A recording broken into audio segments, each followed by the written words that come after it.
जय हिंद प्यारे बच्चों। Welcome to Bharatvarsh classes. कैसे हो बच्चे आप सभी? आशा करता हूँ आप सभी अच्छे होंगे, स्वस्थ होंगे। प्यारे बच्चों, आज हम लोग कक्षा 5 JCERT रोचक गणित पाठ पुस्तक में पाठ 4 को प्रारंभ करेंगे। पाठ 4 का नाम है गुणज और गुणनखंड। हम लोग बहुत ही शानदार तरीके से गुणज और गुणनखंड के प्रश्नों को हल करने वाले हैं। तो आप लोग पेन और कॉपी लेके बैठिएगा। चलिए हम लोग देखते हैं इसके प्रश्नों को। तो यहाँ पे प्रथम प्रश्न दे रखा है, खाली स्थान को भरिए। और ये आपके सामने कुल 9 प्रश्न दे रखे हैं। इन प्रश्नों के माध्यम से ही हम गुणज एवं गुणनखंड के बारे में सीखने वाले हैं। तो चलिए सबसे पहले इन प्रश्नों को हल कर लेते हैं। 2 गुने 8, 2 की 8 से गुना करोगे 2 8 16, 16 भर देंगे। अब यहाँ पे है 7 गुने, अब यहाँ पे एक बॉक्स भर रखा है, मतलब 7 की गुना किससे करेंगे कि 63 आ जाए। 7 की गुना किससे करेंगे कि 63 आ जाए। 7 की गुना 9 से करेंगे, 7 निम 63, 9 भर देंगे। अब यहाँ है 9 और 9 के पहले यहाँ पे बॉक्स बन रखा है। अब 9 की गुना किससे करेंगे कि 45 आ जाए। 9 का 9, 9 दूनी 18, 9 तिया 27, 9 चौक 36, 9 पचे 45, 5 से करना होगा तो यहाँ पे 5 भर देंगे।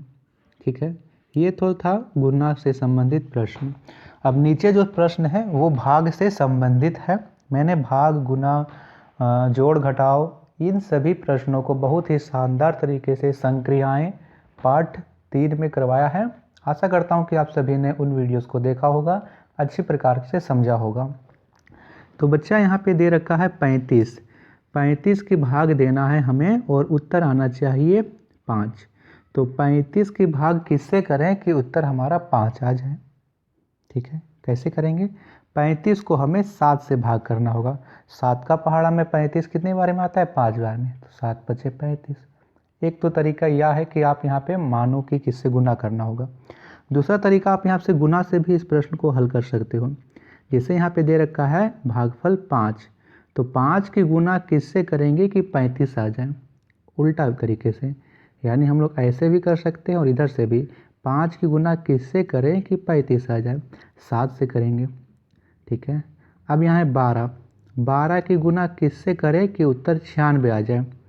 ठीक है, 12 की गुना किससे करें कि उत्तर 96 आ जाए।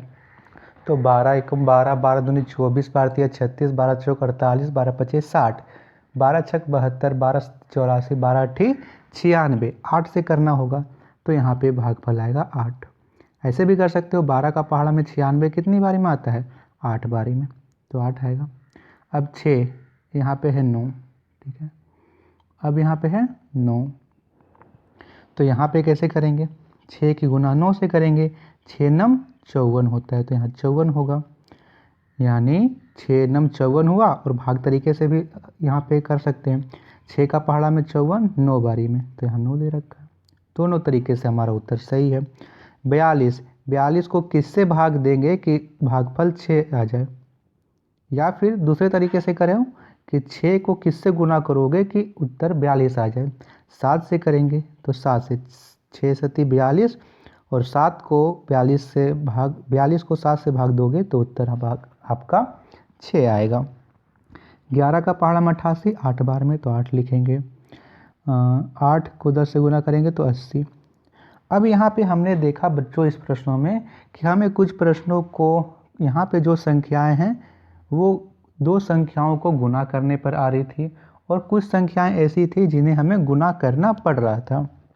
ठीक है, तो यहाँ पे आप 16 देखो तो 2 का पहाड़ा में भी 16 आता है, 8 का पहाड़ा में भी 16 आता है। ठीक है, 2 का पहाड़ा में 16 कितनी बारी में आएगा? 8 बार में। 8 का पहाड़ा में 16 कितनी बारी में आएगा? 2 बार में। तो यहाँ पे जो संख्या 16 को पूरी तरह विभाजित कर रही है वे संख्याएं 16 की गुणनखंड है। क्या है? ठीक से समझ लीजिए कि जो संख्याएं 16 को विभाजित कर रही है वे संख्याएं 16 के गुणनखंड है।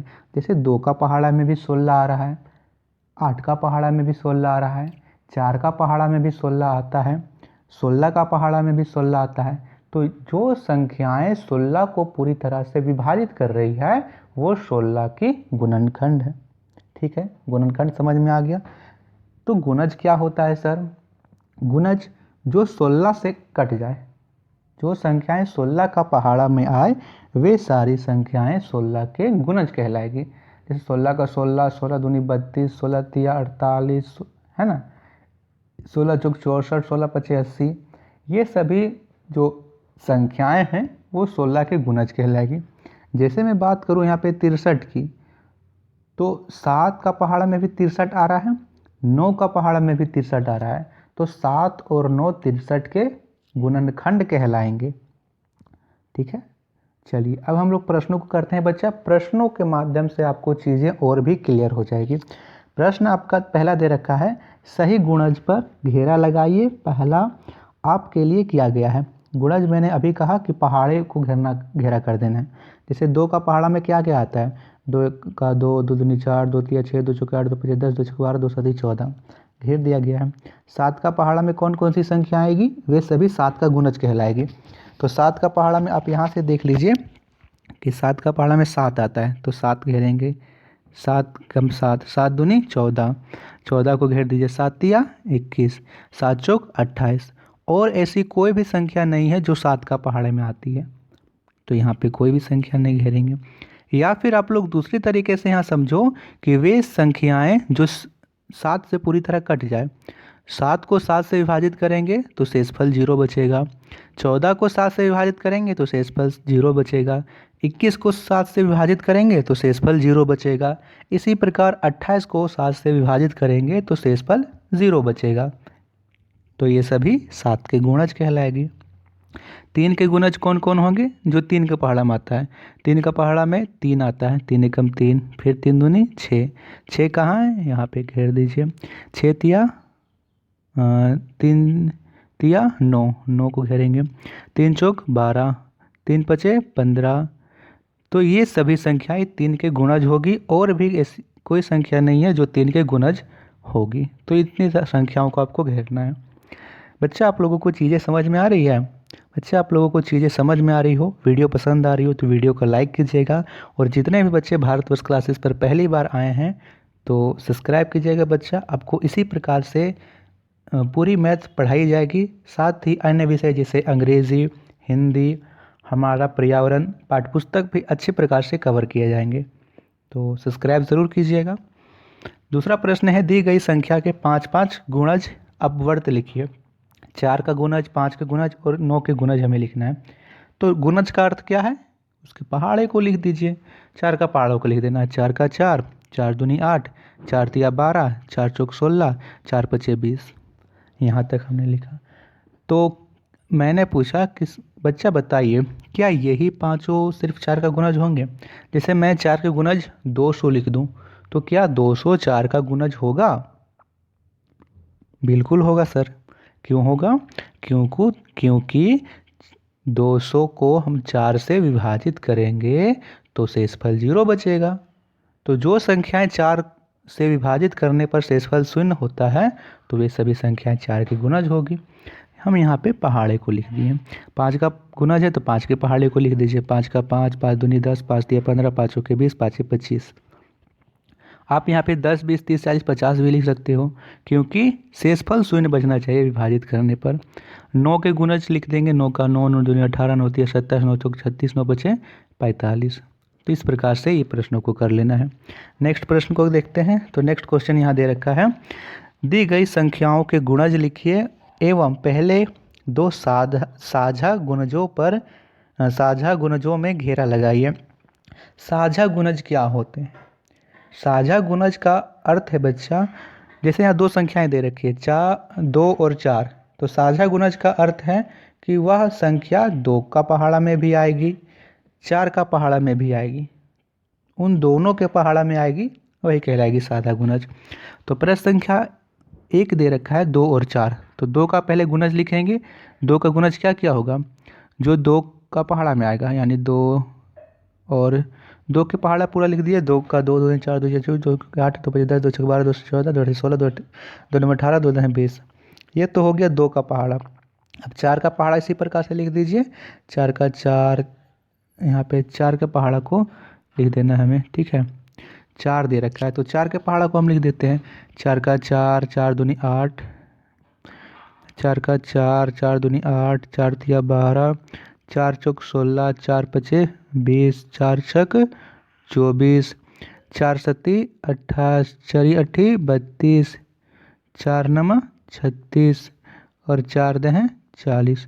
तो इस प्रकार से हमने 2 के पहाड़े को भी लिख लिया और 4 के भी पहाड़े को लिख लिया।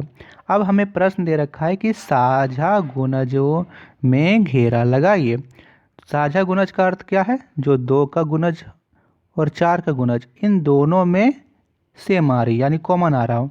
तो देखिए इसमें 2 है, इसमें 2 नहीं है, इसमें 4 और इसमें 4, 4 और 4 इन दोनों का साझा गुणज होगा। इसी प्रकार 8 और 8 इन दोनों का साझा गुणज होगा, क्योंकि इन दोनों के गुणज में 4 भी आ रहा है, 8 भी आ रहा है। तो साझा गुणज क्या हो जाएगा? साझा गुणज 4 और 8 हो जाएगा। पहले 2 पूछ रखा है कि पहले 2 साझा गुणज, तो पहले 2 साझा गुणज में लगा देंगे। इसी प्रकार से आपको प्रश्नों को कर लेना है। का, खा, गा, घा, चा और अंगा, इन सारे प्रश्नों को आपको अपने से करना है। ठीक है, 3 के गुणज लिखोगे 3 का पहाड़ा लिख दीजिए, 5 का गुणज लिखोगे 5 का पहाड़ा, फिर 3 का पहाड़ा और 5 का पहाड़ा, इन दोनों के पहाड़े में जो संख्याएं दोनों में आएगी उसे घेर कर लिख देना है। ठीक है, तो इस प्रश्न को आप अपने से कीजिएगा। करते हैं अगले प्रश्न को। 3, 4 और 6 के गुणज गोले में दिए गए हैं, चित्र देखकर प्रश्नों के उत्तर दीजिए। का प्रश्न है 3 और 6 के साझा गुणज लिखिए। तो देखिए यहाँ पे 3 के गुणज इस गोले में दिए गए हैं, 6 के गुणज इस गोले में दिए गए हैं। 3 और 6 यानी इस गोले और इस गोले में कौन सी संख्या है जो दोनों में आ रही है? तो 3 का गुणज आप लोग यहाँ पे देखो 6 और 12, तो 6 और 12 इन दोनों गोलों के बीच में आ रही है। तो 3 और 6 के साझा गुणज क्या हो जाएंगे? 6 हो जाएंगे और 12 हो जाएंगे, क्योंकि इन दोनों गोलों में 6 भी आ रही है और 12 भी आ रही है। तो 6 और 12 आपको लिख देना है। दूसरा प्रश्न है 4 और 6 के साझा गुणज। तो 4 का गोला यह रहा हमारा, उसके बाद 6 का गोला यह रहा। तो इन दोनों के गोले में कौन सी संख्या आ रही है? केवल 12 आ रही है। ठीक है, क्योंकि इसके गोले में भी 12, इसके गोले में 12। तो 4 और 6 का साझा गुणज क्या हो जाएगा? 12 हो जाएगा। तो 12 को लिख देंगे। 3, 4 एवं 6 का साझा गुणज यानी वह संख्या जो तीनों के गोले में आ रही है, तो 12 है। 12 देखिए इसमें भी आ रहा है, 4 का गोले में भी, 6 का गोले में भी और 3 का गोला में भी, यानी 12, 4, 6 और 3 का गुणज होगा। तो यहाँ पे तीसरा का उत्तर होगा 12। 1 और 2 12। इस प्रकार से आप लोग को प्रश्नों को कर लेना है। करते हैं इसके बाद अगले प्रश्न को। तो बच्चों इस वीडियो को यहीं तक रहने देते हैं। नेक्स्ट वीडियो में हम सभी करेंगे गुणनखंड से संबंधित सारे प्रश्न। वीडियो पसंद आई हो तो वीडियो को लाइक कीजिएगा। भारतवर्ष क्लासेस पर नए हो तो सब्सक्राइब ज़रूर करना। थैंक यू बच्चों, मिलते हैं अगले वीडियो में। Thank you.